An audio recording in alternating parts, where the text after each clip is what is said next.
पत्रकार जिसे लोकतंत्र का चौथा स्तंभ कहा जाता है, जो जमीनी स्तर पर जाकर शोषित व पीड़ितों की आवाज उठाता है। आवाज उठाने वाला पत्रकार ही जब पीड़ित हो जाए तो बाकी लोगों का क्या होगा। ऐसा ही मामला बलरामपुर जनपद में सामने आया, जहां करीब 5 दिन पूर्व एक पत्रकार अमित कुमार के साथ न्यायालयीय सुरक्षा में तैनात एक निरीक्षक के द्वारा बदसलूकी की गई थी, जिसको लेकर पत्रकार साथ ही लामबंद हुए और सैकड़ों पत्रकार जिला मुख्यालय पहुंचकर नगर के मुख्य चौराहे वीर विनय चौक पर एकत्र होकर अमर शहीद विनय कायथा की प्रतिमा पर माल्यार्पण करते हुए उनको नमन किया। इसके पश्चात कलेक्ट्रेट पहुंचकर अपने 5 सूत्रीय समस्याओं को लेकर डीएम को ज्ञापन भी दिया। इस दौरान सबसे प्रमुख मांग पत्रकारों की यही रही कि न्यायालयीय सुरक्षा में तैनात जिस निरीक्षक के द्वारा पत्रकार साथी अमित कुमार के साथ बदसलूकी की गई है, उसके ऊपर त्वरित कार्रवाई की जाए। इसके अलावा पत्रकार साथियों ने 5 सूत्रीय मांगों में प्रमुख मांगे जैसे कि जिले में प्रेस क्लब का निर्माण हो, पत्रकारों के साथ हो रही उपेक्षा को बंद किया जाए, बलरामपुर समेत संपूर्ण उत्तर प्रदेश में पत्रकारों के साथ जो फर्जी उत्पीड़न किया जा रहा है, फर्जी मुकदमे में फंसाया जा रहा है, वह पूरी तरह से बंद किया जाए। इन सभी मांगों को लेकर पत्रकारों ने शांतिपूर्वक जिलाधिकारी को ज्ञापन दिया, जिसके तत्पश्चात जिलाधिकारी ने ज्ञापन का संज्ञान लेकर कार्रवाई करने की बात कही है। वहीं इस उत्पीड़न को लेकर पत्रकार साथियों ने पुलिस अधीक्षक से भी मुलाकात की, जहां उन्होंने जल्द से जल्द जांच करवाकर दोषी निरीक्षक के खिलाफ कार्रवाई करने की भी बात कही है। मसरूर अली की रिपोर्ट। क्या है मामला पूरा बताइए। सबसे पहले हम ये बताना चाहेंगे 5 तारीख को हमारी गाड़ी क्षतिग्रस्त हो गई थी। यहाँ सारे दुर्घटना में हम घायल हो गए थे और जब हम स्वस्थ अपनी गाड़ी रिलीज करवाने के लिए हम न्यायालय में अपने अधिवक्ता से मिलने के लिए लगातार आते रहे और न्यायालय गेट पे पूर्व के बाद हमेशा हमारा चेकिंग होता रहा। उसी तरह से मैं 26 तारीख को लगभग 1 बजे से न्यायालय गेट पर पहुंचा। वहां कम से कम 8 पुलिसकर्मी सुरक्षाकर्मी जो थे उन लोगों ने हमारा चेकिंग किया, जेब की तलाशी ली, कमर की तलाशी ली, चेकिंग किया और बैग हम छोटा सा लेते हैं जो सब हर मीडिया जो काम करता है क्षेत्र में रहता है तो लिए रहता है, माइक आईडी अपना कैमरा जो लिए थे। वहाँ चेकिंग हुई, जो सुरक्षाकर्मी थे वो संतुष्ट नहीं हुए हमारे उस चेकिंग से। वो बोले कि आप प्रभारी जो बैठे हुए हैं न्यायालय प्रभारी जो सुरक्षा प्रभारी है उनसे जाकर मिल लीजिए। हम जहाँ केबिन में गए और केबिन में जैसे गए तो सुरक्षा प्रभारी देखे हम कुर्सी पर वो सो रहे थे। जब हम पहुँचे वहाँ हमके सर चेकिंग कर लीजिए, आपके सुरक्षाकर्मी संतुष्ट नहीं है, आप चेक कर लीजिए। जैसे ही हम अंदर घुसे वो सो रहे थे। उन्होंने कहा उसी कुर्सी पर लेटे लेटे गए आप कैमरा और जो चीज़ें निकाल रख दो। हमने निकाल कर रख दिया। फिर मैंने कहा कि सर ये आपकी ड्यूटी है, आप बेल्ट खोले और पैंट पहन कर सो रहे हैं और चेकिंग करने आप के लिए आप यहाँ बाध्य हैं कि चेकिंग करेंगे। कोई बड़ा अनहोनी हो जाए, घटना हो जाए, अगर कोई ऐसा व्यक्ति आए और आप इससे चेकिंग कर रहे हैं। बस इसी बात से वो नाराज़ हो गए, हमको माँ बहन की भद्दी गालियाँ देने लगे और वो कहे कि तुम्हारे बाप के हम नौकर हैं, चेकिंग करें।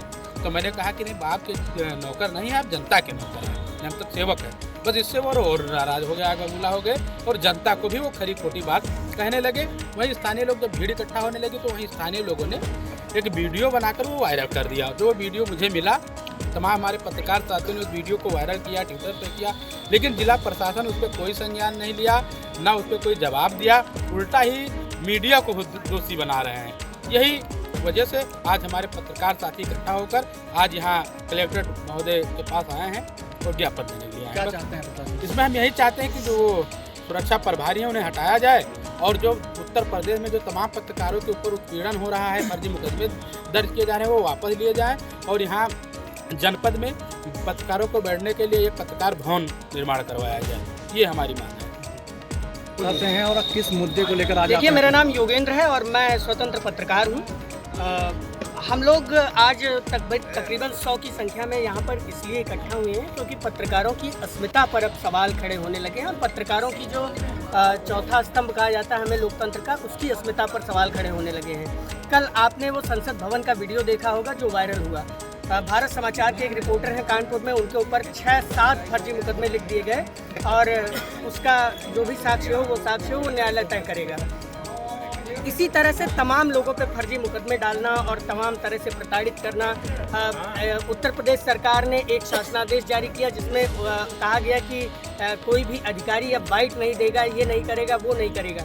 तो अब खासकर जो अखबार के पत्रकार हैं वो तो लिख सकते हैं, हम लोग इलेक्ट्रॉनिक मीडिया से पत्रकार हैं और हम लोग किस तरह से कोई अधिकारी अगर घोटाला करता है या कोई अधिकारी अगर इस तरह से कोई काम करता है या कोई नेता इस तरह से कुछ करता है तो बिना आधिकारिक बयान के हम लोग कैसे खबरें चलाएं। जब हम लोग खबरें ही पूरी नहीं भेजेंगे या खबरें ही पूरी नहीं कवर हो पाएंगी तो हमें पैसा किस बात का मिलेगा, संस्थान हमें क्यों पे करेगा, ये सबसे बड़ा सवाल है। दूसरी सबसे बड़ी बात कि यहाँ पर लगातार जो चीज़ें चल रही हैं, जो बातें हो रही हैं, वो कहीं ना कहीं डिस्टर्बिंग एलिमेंट की तरह हैं और पत्रकारों के हित में नहीं है। हमारे पास ना तो बैठने की जगह है बलरामपुर ज़िले की अगर बात की जाए, जबकि अन्य ज़िलों में सूचना भवन, प्रेस क्लब का भवन बना हुआ है, वहाँ पे पत्रकार बैठते हैं, उनकी बात सुनने के लिए सूचना अधिकारी होता है और तमाम ज़िले के अधिकारी होते हैं। यहाँ पर पत्रकार साथी हमारे अमित कुमार हैं, उनके साथ जो बर्बरता की गई या जो पुलिस ने उनके साथ तमाम चीज़ें की, वो कहीं ना कहीं गलत लगती हैं। और इस तरह से एक व्यक्ति का अगर आप सम्मान नहीं कर सकते हैं, अगर आप ट्रिपल स्टार जो है एक इंस्पेक्टर हैं और आप एक व्यक्ति का सम्मान नहीं कर सकते हैं, तो आप किस तरह से जनता का सम्मान करेंगे। आम जनमानस को इस बात से भी खिन्नता है कि जब उनकी बात ही नहीं सुनी जाएगी, जब उनकी बात रखने वाला ही कोई नहीं होगा, तो किस तरह से उन्हें न्याय मिल सकेगा। और सारी लड़ाई जो हम लोगों की है वो इसी बात की है कि हम लोगों को बाइट्स वगैरह प्रोवाइड कराई जाए, अधिकारी अपना पक्ष रखें। और आजकल ज़िलों में एक ट्रेंड चल रहा है कि कुछ भी हो जाए, कोई अधिकारी बोलना नहीं चाहता है।